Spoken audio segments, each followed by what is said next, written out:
वालेकुम स्टूडेंट्स। तो ICM में फोर्स इन मोशन जो चैप्टर है उसका second part, missile is projected. एक मिसाइल है, उसको 196 मीटर पर सेकंड इनिशियल वेलोसिटी दी गई है, 60 डिग्री एंगल, और वो एंगल हमारे पास वर्टिकल डायरेक्शन के साथ बना रहा है, ठीक है ना, वाई एक्सिस के साथ 60 डिग्री बना रहा है।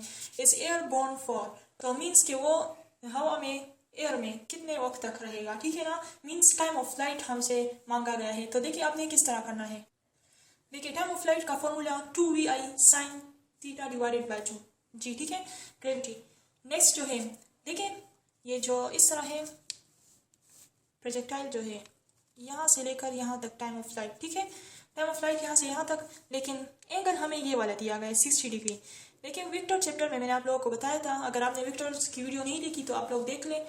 मैंने बताया था कि जब भी जो एंगल है वो वाई डायरेक्शन के साथ आ जाए तो हमने क्या करना है, इसको एक्स के साथ करना है, ठीक है ना, कंसिडर करना है। तो आप लोग सिंपली क्या करें, 90 डिग्री से 60 को जब आप लोग माइनस करते हैं तो इससे हमारे पास 30 डिग्री आता है, ठीक है ना, इस तरह। तो देखिए आपने 30 डिग्री एंगल को कंसिडर करना है, पॉजिटिव एक्स एक्सिस के साथ है और एंटी क्लॉक डायरेक्शन में, ठीक है। विक्टर्स की वीडियो डिस्क्रिप्शन में आप लोग देख ले, उधर मैंने डिस्कस किया गया है। तो देखिए V2 और इनिशियल वेलोसिटी जो है 196 है, ठीक है, साइन 30 है 30 डिग्री।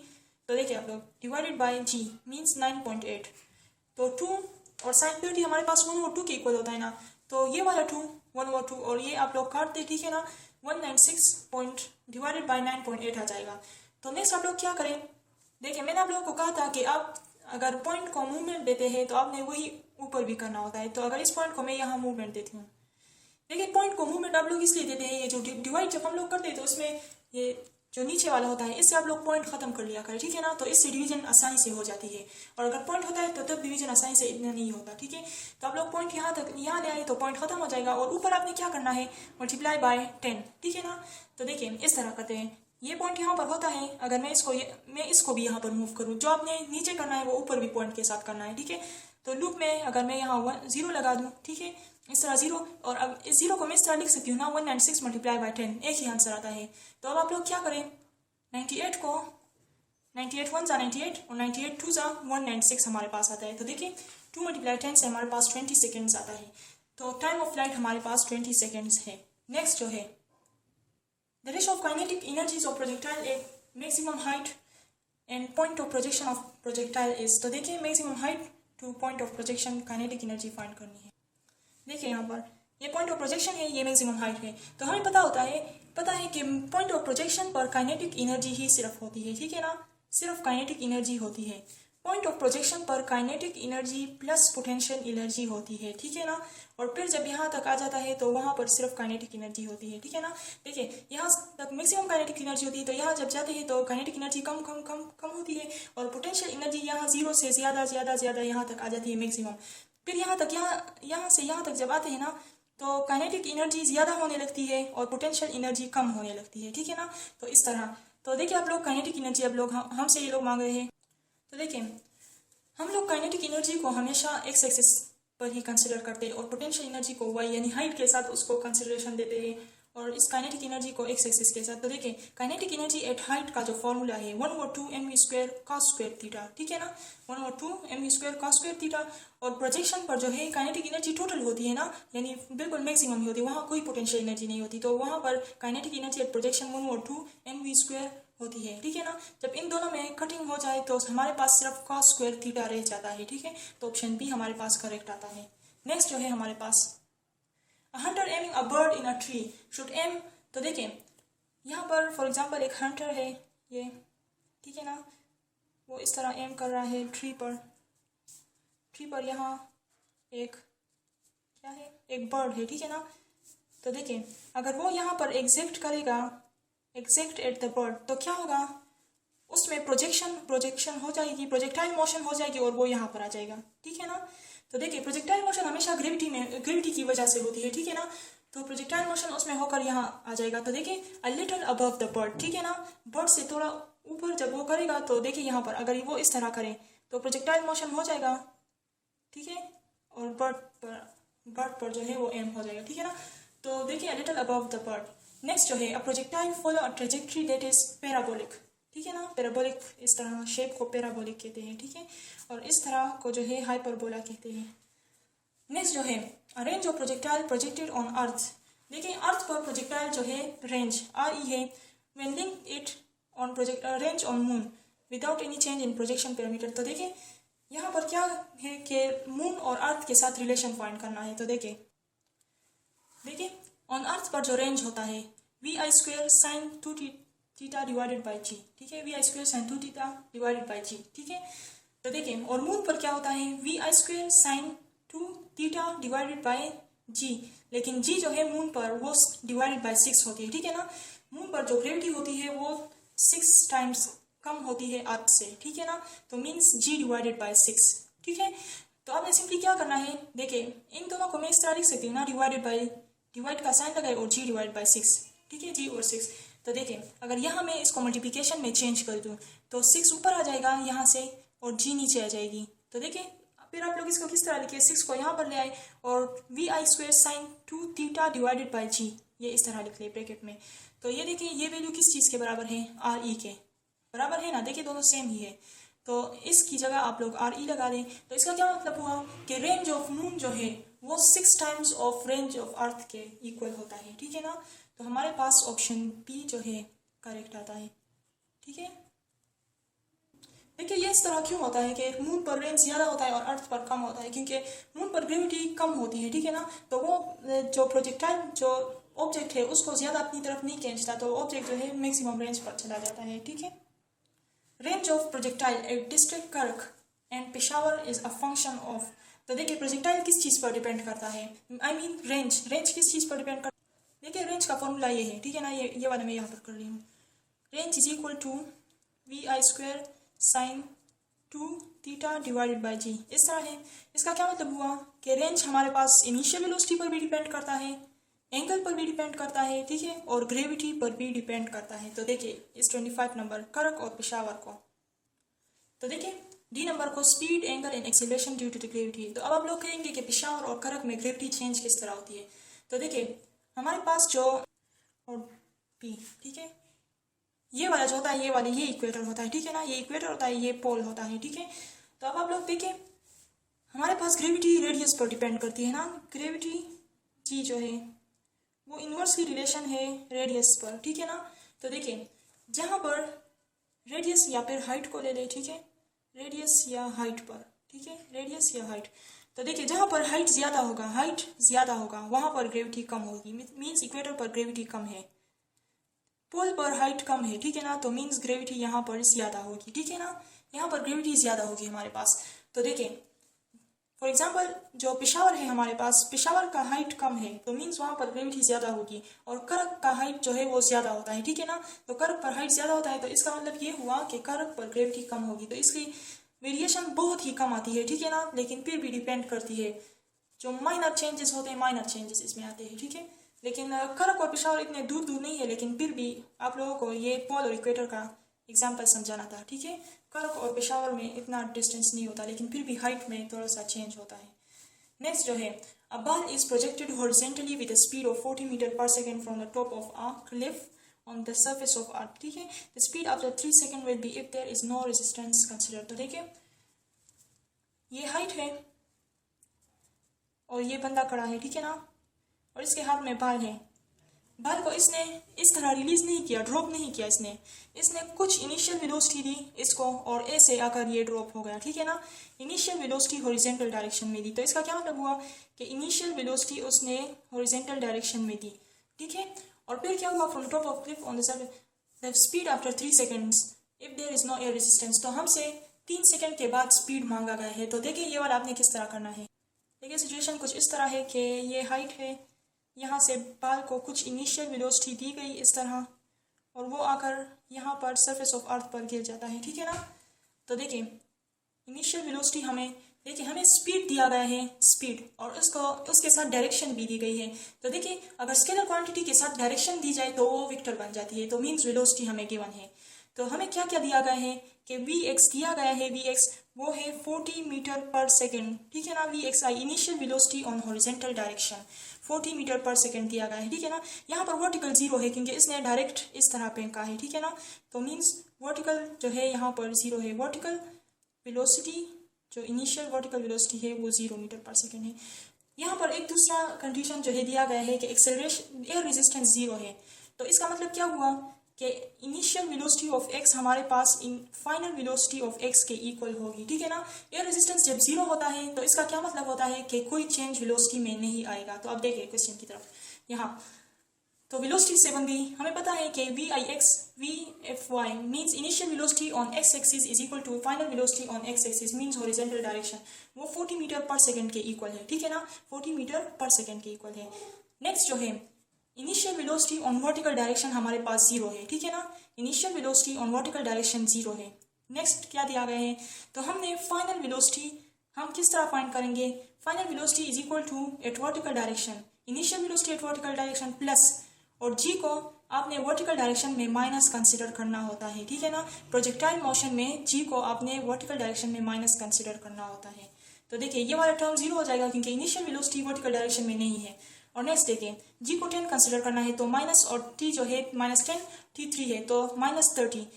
तो वेलोसिटी जो फाइनल डायरेक्शन में है वर्टिकल तो वो -30 आई है। -30 क्यों आई है, देखिए यहाँ पर ये Vfy, इसका मतलब ये है कि फाइनल वेलोसिटी हमारे पास नीचे की तरफ है, ठीक है ना।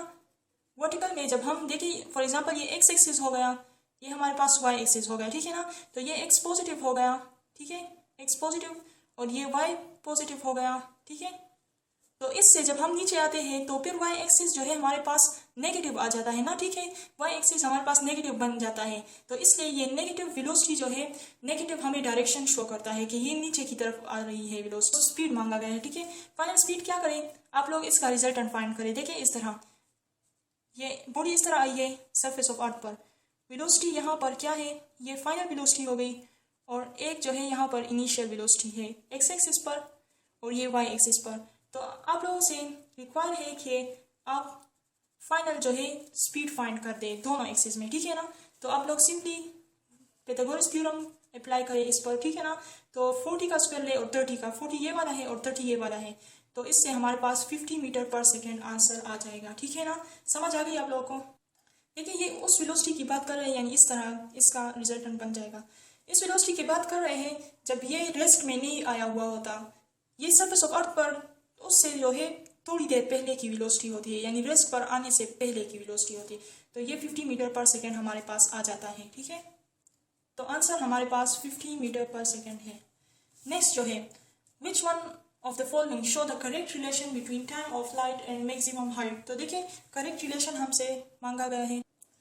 देखिए we know that time of light is equal to √8h divided by g। Okay, ये हम हाइट और टाइम ऑफ लाइट के रिलेशन से ये वाला रिलेशन फाइंड कर सकते हैं, ठीक है ना। उसमें कुछ पुटिंग करें, अरेंजमेंट करें तो आपको ये इक्वेशन आ जाएगा, ठीक है ना आंसर में। तो इसमें अरेंजमेंट क्या करना है, आप लोग t का स्क्वायर ले तो यहाँ से √ खत्म हो जाएगा, ठीक है। फिर g को यहाँ पर ले आए, देखिए इस तरह, फिर 8 को डिवीजन में लाए तो GT² divide by 8, h is equal to GT² divide by 8, ठीक है ना। आप लोग देख ले इसको। तो आंसर हमारे पास आता है h is equal to GT² divided by 8। देखिए h is equal to GT² divided by 8। Next जो है the angle of the projection for which the range and the maximum height become equal. तो देखिए question में मांगा गया है कि ऐसा एंगल फाइंड करें जिस पर जो हाइट और ये जो रेंज है यानी ये और ये इक्वल आ जाए, ठीक है ना, इक्वल आ जाए मैक्सिमम हाइट और मैक्सिमम रेंज। तो देखिए v² sin 2θ is equal divided by g is equal to r is equal to h, ये h का हाइट का फॉर्मूला है, ठीक है ना। नेक्स्ट जो है आप लोग क्या कर ले, sin 2θ is equal to 2 sin θ 2 cos θ, ठीक है ना। तो अब आप लोग क्या करें, कटिंग करें, v² इसके साथ कट जाएगा, sin θ और sin² θ यहाँ कट जाएगा तो एक sin² θ यहाँ पर रह जाएगा, ठीक है ना। और g को आप लोग कैंसिल आउट कर ले, ठीक है ना। तो देखें यहाँ इस तरह जो है दरमियान में जब इक्वल आ जाए तो आप लोगों ने सेम जगह वाले को कट करना है, यानी इस तरह आप लोग ने नहीं करना कि ये 2 और ये 2 इसके साथ आप लोग कट कर दे, इस तरह ना करें, ठीक है ना। ये ऊपर है तो ऊपर वाले में आप लोग कटिंग करें, यहाँ पर नीचे वाला है तो नीचे वाले में आप लोग कटिंग करें। तो देखें 2 cos थीटा रह जाएगा और sin थीटा डिवाइड बाय 2 रह जाएगा। 2 को आप लोग यहाँ पर ले आए, ठीक है। इस तरह sin theta divide by cos theta से टेंजेंट थीटा बन जाएगा और ये 4। तो टेंजेंट इनवर्स 4 ऐसा एंगल है जिससे 76 डिग्री आता है, ठीक है ना। ये हमारे पास इससे हाइट, मैक्सिमम रेंज और हाइट जो है इक्वल आ जाएगा, ठीक है। हाइट और मैक्सिमम रेंज इक्वल आ जाएगा। तो देखिए टेंजेंट इनवर्स 4 ऐसा एंगल है, ठीक है। नेक्स्ट जो है the kinetic energy of projectile is 100 joule when projected at an angle of 60 degree with horizontal. तो देखिए initial kinetic energy at the point of projection जो है 100 जूल है, ठीक है ना, at an angle of 60 degree. What will be the kinetic energy at the highest point of its trajectory. तो देखिए इस तरह एक बॉल किसी चीज़ को फेंका गया है, यहाँ 60 डिग्री बना रहा है, ठीक है ना। यहाँ की काइनेटिक एनर्जी हमें से मांगी गई है, ठीक है। और यहाँ पर जो काइनेटिक एनर्जी है, काइनेटिक एनर्जी एट प्रोजेक्शन जो है 100 जूल है। काइनेटिक एनर्जी एट प्रोजेक्शन हमें पता है ना कि ये 1/2 mv² के इक्वल होता है, ठीक है। तो आप लोग इस तरह लिखें, एट हाइट पर 1/2 mv² cos स्क्वायर थीटा है, ठीक है ना, ये फॉर्मूला है हाइट पर।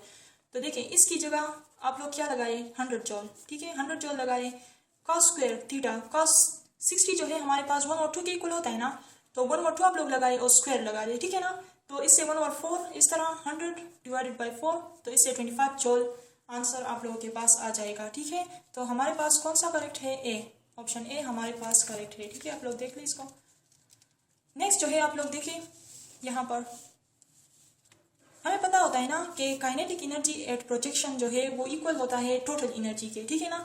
ये बात क्लियर है कि काइनेटिक एनर्जी एट प्रोजेक्शन जो है वहाँ पर सिर्फ टोटल यानी वो टोटल एनर्जी के इक्वल होता है, क्योंकि वहाँ पर सिर्फ काइनेटिक एनर्जी ही होती है और वो हमारे पास 1/2 mv² के इक्वल होता है। नेक्स्ट जो है काइनेटिक एनर्जी एट हाइट का formula 1/2 mv² cos square theta है, ठीक है। तो देखिए अगर इसकी जगह मैं टोटल एनर्जी लगा दूँ, ठीक है ना, टोटल एनर्जी, तो ये इस तरह फॉर्मूला आ जाएगा, या फिर काइनेटिक एनर्जी एट प्रोजेक्शन लगा दूँ तो इस तरह फॉर्मूला। तो देखिए आपको एमसीक्यूज में टोटल एनर्जी भी दी जा सकती है कि टोटल एनर्जी इतनी है, काइनेटिक एनर्जी एट हाइट आप लोग फाइंड करें, या फिर प्रोजेक्शन जिस तरह इस एमसीक्यूज में दी गई है काइनेटिक एनर्जी एट प्रोजेक्शन, तो आपने इस तरह फाइंड करना है, ठीक है ना, इस तरह आप लोगों ने फाइंड करना है। देखिए तो चलिए नेक्स्ट एमसीक्यूज की तरफ। When a force is applied to a body, several effects are possible. Which of the following does not occur? तो देखिए स्पीड अप हो सकती है बॉडी, रोटेट भी हो सकती है, डायरेक्शन भी उसका चेंज, लेकिन मास हमारे पास कभी चेंज नहीं होता, ठीक है ना। मास हमारे पास चेंज नहीं होता, तो इसलिए डी ऑप्शन जो है वो ऑकर नहीं होता। Mathematically Newton's first law of motion can be express in the form of. तो देखिए न्यूटन्स फर्स्ट लॉ में क्या कहते हैं, F is equal to 0 newton then acceleration is equal to 0 newton, ठीक है ना। जब हमारे पास फोर्स 0 होता है तो एक्सेलरेशन 0 होता है, तो डी करेक्ट है। Next SI unit of force is newton in CGS system is equal to. तो देखिए CGS सिस्टम में किस तरह 1 न्यूटन हमारे पास 1 kg मल्टीप्लाई बाय 1 मीटर पर सेकेंड के इक्वल होता है ना। kg को जब हम ग्राम्स में कन्वर्ट करते हैं, CGS सिस्टम की तरफ आते हैं, ठीक है ना, तो 10³ ग्राम्स होता है। मीटर को जब सेंटीमीटर में कन्वर्ट करते हैं तो 100 सेंटीमीटर मीन्स टू 10² सेंटीमीटर पर सेकेंड स्क्वायर बनता है। तो इन दोनों से 10³ ग्राम्स सेंटीमीटर पर सेकेंड स्क्वायर आता है, तो 10³ डायंस, ठीक है। तो डी करेक्ट है हमारे पास, ठीक है। नेक्स्ट जो है the time rate of change of linear momentum of freely falling object is equal to. तो देखिए हमें पता है ना कि force is equal to time rate of change of momentum, ठीक है, इस तरह है। तो फोर्स को हम वेट भी कह सकते हैं ना, फ्रीली फॉलिंग केस में इसको हम वेट कहते हैं, ठीक है ना। तो इस तरह ऑप्शन सी करेक्ट है, ठीक। 2 blocks of masses 1 kg and 3 kg placed in contact are acted upon by force।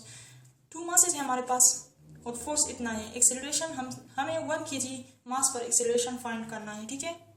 तो देखिए सबसे पहले तो आप लोगों ने क्या करना है, इफेक्टिव फोर्स फाइंड करना है। मींस इफेक्टिव फोर्स से कहते हैं कि आप लोग पहले ये फाइंड करें कि 2 बॉडीज तो है, देखिए इस तरह, एक M1 है एक M2 है, ठीक है ना, कनेक्टेड है, और इस पर फोर्स हमारे पास 40 न्यूटन बन रहा है, मींस लग रहा है। तो एक्सेलरेशन इसमें फाइंड करना है। तो देखिए यहाँ पर फोर्स तो लग रहा है, ये यहाँ पर इस साइड पर जा रहा है, लेकिन यहाँ भी कुछ M2 की तरफ से फोर्स लग रहा है यहाँ पर, ठीक है ना, तो वो उसे रेजिस्ट करने की कोशिश कर रहा है।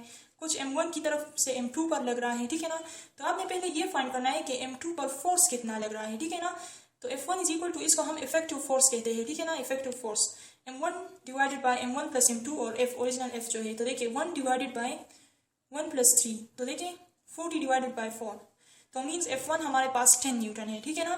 अब आप लोगों ने क्या करना है, एक्सेलरेशन फाइंड करें। Acceleration is equal to F1 divided by M, तो 10 डिवाइडेड बाय 1 kg है ना, तो हमारे पास 10 मीटर पर सेकेंड आंसर आ जाएगा। देखिए अगर आप लोगों से ये कहा हो कि आप लोग m2 पर एक्सेलरेशन फाइंड करें, मास m2 जो है, तो एक्सेलरेशन उस पर कितना है, तो आपने क्या करना है, f2 फाइंड करना है, m1 प्लस m2, देखिए m2 divide by m1 plus m2 और फोर्स जो है, तो देखिए m2 3 kg है और 1 प्लस 3 जो है 4 बन जाता है, तो यहाँ 40 आता है, तो 4 1 ज़ा 4 और 4 10 ज़ा 40, ठीक है, तो 30 न्यूटन f2 पर 30 न्यूटन फोर्स लग रहा है, ठीक है ना। तो यहाँ पर एक्सेलरेशन फाइंड करें, एक्सेलरेशन तो f2 डिवाइडेड बाई m2, ठीक है, f2 डिवाइडेड बाई m2 यहाँ पर देखें तो 30 डिवाइड बाई 3 से हमारे पास एक्सेलरेशन 10 मीटर पर सेकेंड आ रहा है।